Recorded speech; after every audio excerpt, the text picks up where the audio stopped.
Assalamu alaikum. Dear audience, hope you all are doing well. Many felicitations to all of you. आपको बहुत बहुत मुबारक हो, ख़ास तौर पर वो लोग जो BA BSc वाले थे और वो MA MSc में एडमिशन लेना चाहते थे, लेकिन चूँकि पीछे HEC ने नोटिफिकेशन किया था कोई भी स्टूडेंट किसी भी यूनिवर्सिटी में MA MSc 2 साला प्रोग्राम में एडमिशन ना ले, उनकी डिग्रीज़ की वेरिफिकेशन नहीं होगी। लेकिन अभी 1 नवंबर को एक नोटिफिकेशन जारी हुआ और उसमें रिलैक्सेशन दे दी गई है कि आप 2 साला प्रोग्राम में 30 जून 2022 तक एडमिशन ले सकते हैं। तो ये आपके लिए बड़ी गुड न्यूज़ है, आपका राइट भी था और आपको दे दिया गया है।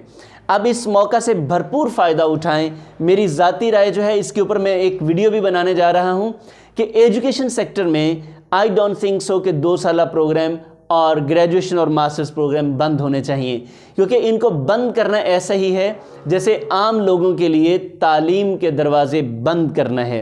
इसके ऊपर डिटेल डिस्कशन होगी और एजुकेशनिस्ट के साथ होगी, लेकिन फिल वक्त आपको ये बताना था कि आप वो लोग जो परेशान थे कि अब BA के बाद क्या करें, हम कौन सा मास्टर्स करें, उसमें ये ऑप्शन आपके पास अब आप 30 जून 2022 तक अवेल कर सकते हैं। कभी भी वक्त ज़ाया मत कीजिए।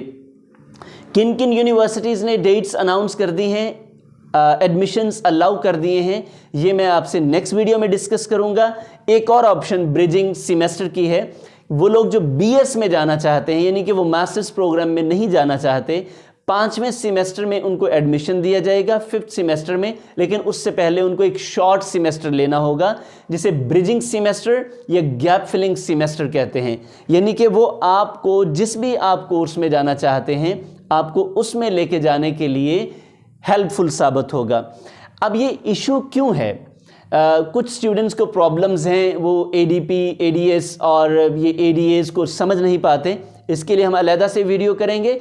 हम ये वीडियोस इसलिए करते हैं ताकि आपको असिस्ट करें, आपकी हेल्प करें। आप अवेयरनेस नहीं रखते, आप अवेयर हों ताकि आपका मुस्तकबिल महफूज हो, आप किसी भी तरह के नुकसान से बच सकें। Thank you very much. So MA MSc वालों को एक मरतबा फिर मुबारक हो, BA BSc वालों को एक मरतबा फिर मुबारक हो। आपका हक था, आपको मिला, अब इससे फ़ायदा उठाइए।